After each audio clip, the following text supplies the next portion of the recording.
Halo semua, salam sejahtera Malaysia. Selamat datang ke channel Fels Lifestyle.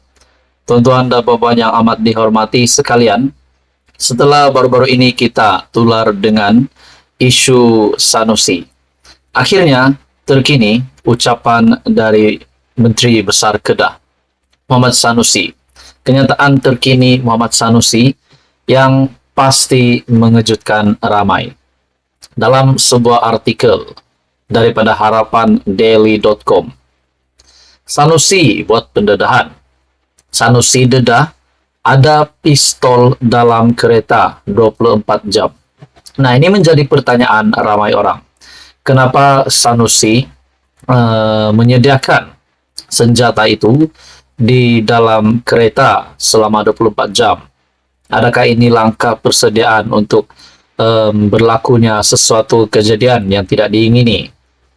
Dalam artikel ini, Menteri Besar Datuk Seri Muhammad Sanusi mendedahkan dalam kenderaannya sepanjang masa ada pistol sebagai langkah keselamatan.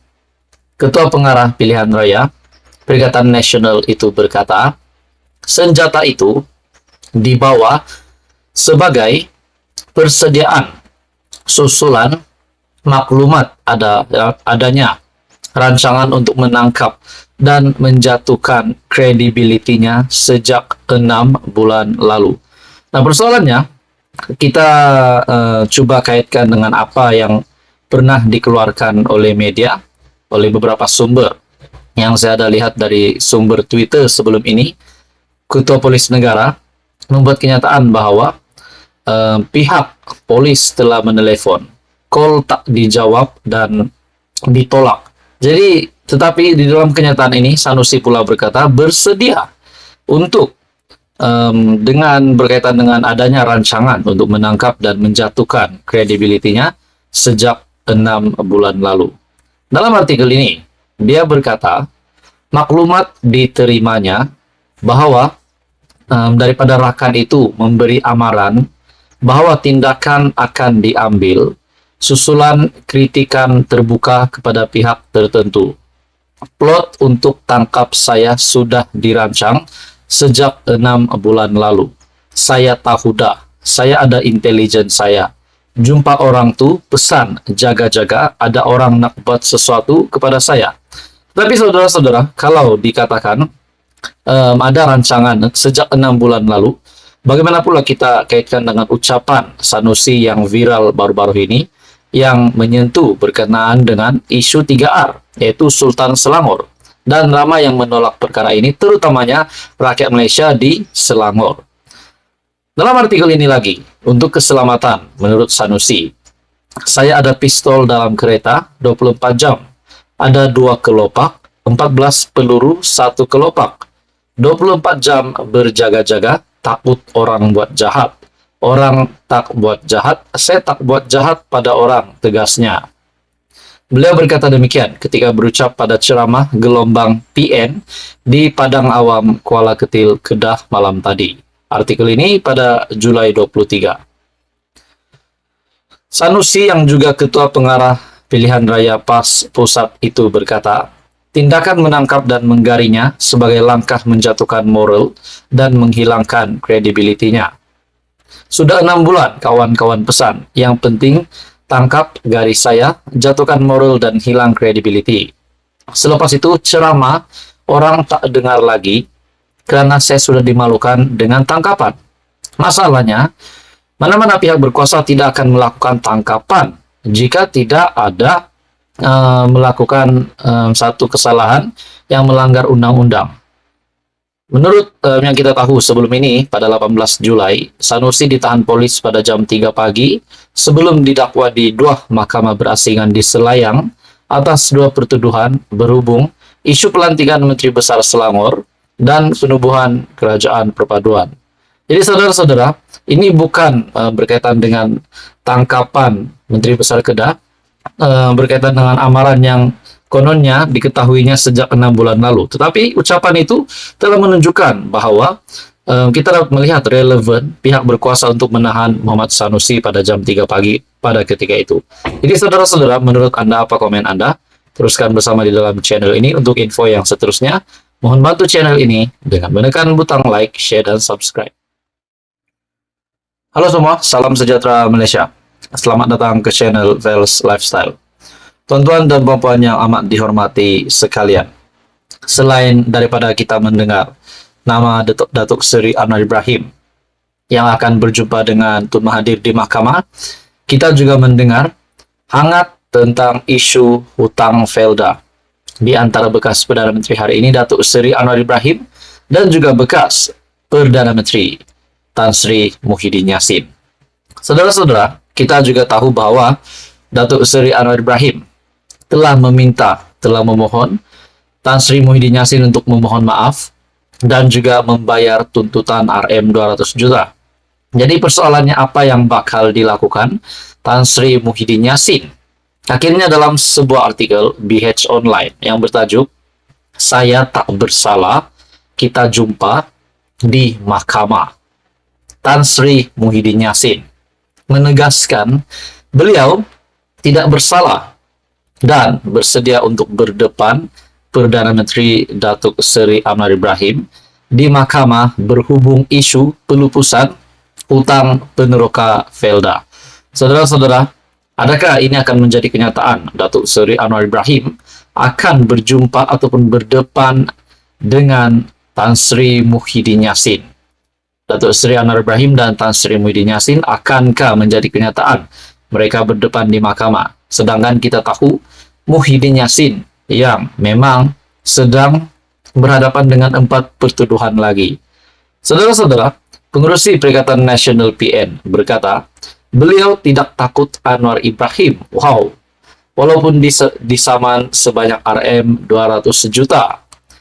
Hari ini, semalam, saya dapat berita Anwar Ibrahim saman saya RM 200 juta. Tidak lain, tidak bukan. Ia membabitkan isu peneroka Felda. Dalam artikel ini lagi, saya tidak gentar berdepan Anwar. Tidak mengapa, biar kita pergi mahkamah, kerana saya tidak bersalah, katanya ketika berucap di program Munajat Rakyat Kelantan, Pakat Pertahan dan Amanat Pimpinan di Stadium Sultan Muhammad IV di sini malam tadi.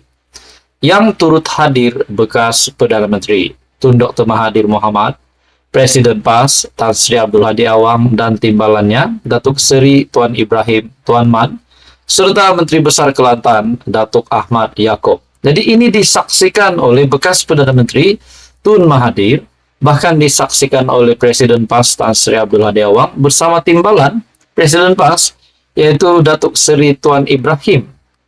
Terdahulu Anwar menuntut Muhyiddin meminta maaf dan membayar pampasan RM 200 juta kerana menjejaskan reputasi beliau berhubung dakwaan fitnah membabitkan isu pelupusan hutang peneroka Felda.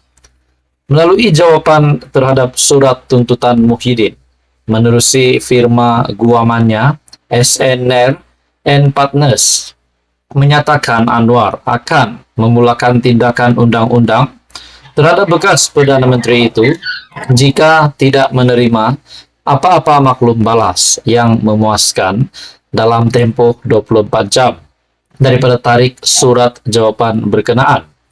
Surat jawapan terbabit dialamatkan kepada firma guaman Tuan Rosli Dahlan Saravana Partnership yang mewakili Muhyiddin. Mengulas lanjut, Muhyiddin turut menegaskan Anwar tidak faham untuk membezakan antara penghapusan hutang dan sukuk.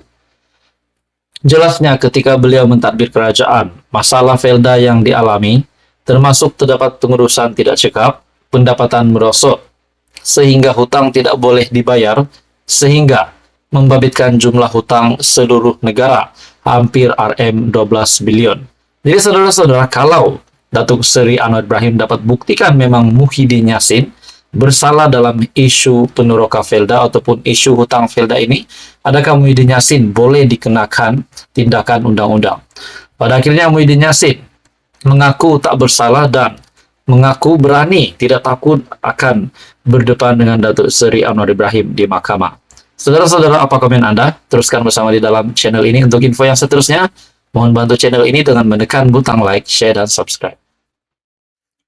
Hai semua, salam sejahtera Malaysia. Selamat datang ke channel Fails Lifestyle. Akhirnya saudara-saudara, ini satu kejutan besar untuk kepimpinan Perikatan Nasional, untuk kepimpinan bersatu. Adakah ini petanda bahwa PRN pada 12 Ogos ini majoriti kepada kemenangan melebihi kepada kerajaan perpaduan hari ini, yaitu PHBN, di mana dalam satu artikel disahkan, artikel hmetro.com yang bertajuk Bekas Timbalan Pengerusi Bersatu Kelantan sertai DAP. Makna kata bekas kepimpinan bersatu yang dipimpin oleh Presiden Bersatu hari ini, Muhyiddin Yassin. Akhirnya bekas timbalan pengurusi Bersatu Kelantan menyertai kerajaan perpaduan ataupun DAP, yaitu parti di dalam komponen Pakatan Harapan. Dalam artikel ini, bekas timbalan pengurusi Bersatu Kelantan, Muhammad Zulkifli Zakaria, menyertai DAP selepas menyerahkan borang keahlian kepada wakil parti berkenaan malam tadi. Artikel dari hmetro.com. Artikel ini diterbitkan pada 23 Julai. Disahkan seorang lagi bekas timbalan pengurusi Bersatu ataupun bekas kepimpinan Bersatu Kelantan menyertai DAP. Turut menyertai beliau ialah 12 orang penaja cawangan DAP akan diwujudkan di Bacok dalam tempoh waktu terdekat. Muhammad Zulkifli berkata, ketika ini sudah ada 2 cawangan DAP dalam kawasan Dun, Pantai Irama di Parlimen Bacok, dan banyak lagi cawangan akan diwujudkan di dalam kawasan Dun Jelawat serta Tawang yang juga berada dalam kawasan Parlimen Bacok. Kita juga akan turut membantu jentera DAP Pakatan Harapan yang akan bertanding pada PRN nanti, katanya kepada pemberita selepas majlis penyerahan borang keahliannya itu kepada pengurusi DAP Negeri Datuk Az-Zahab Abdul Rani. Jadi saudara-saudara, setelah satu lagi kepimpinan Bersatu Kelantan, yaitu bekas timbalan pengurusi Bersatu Kelantan yang menyertai PH, menyertai DAP, dan bahkan akan menyokong PH di dalam pilihan raya negeri. Adakah ini akan membuka pikiran kepada kepimpinan Bersatu ataupun Perikatan Nasional yang lain untuk menyertai kerajaan perpaduan?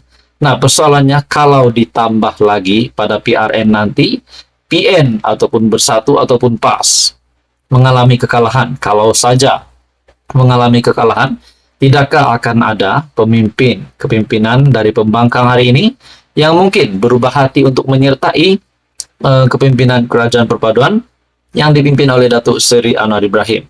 Sama ada pemimpin, sama ada ahli, ataupun mungkin ahli parlimen ataupun adun, mungkin tidak mustahil akan ada yang menyertai kerajaan perpaduan. Dalam artikel ini, sebelum ini, semua jawatan yang disandang Muhammad Zulkifli dalam Bersatu gugur secara otomatik selepas beliau bertanding sebagai calon bebas di Parlimen Bacok pada PRU ke-15. Bekas timbalan pengurusi Bersatu Kelantan menyertai DAP selepas menyerahkan borang keahlian. Muhammad Zulkifli berkata, sudah ada 2 cawangan DAP dalam kawasan Dun, Pantai Irama di Parlimen Bacok, dan banyak lagi cawangan akan diwujudkan dalam kawasan Dun, Jelawat, serta Tawang yang juga berada dalam kawasan Parlimen Bacok. Jadi saudara-saudara, menurut Anda, apa komen Anda? Teruskan bersama di dalam channel ini. Untuk info yang seterusnya, mohon bantu channel ini dengan menekan butang like, share, dan subscribe.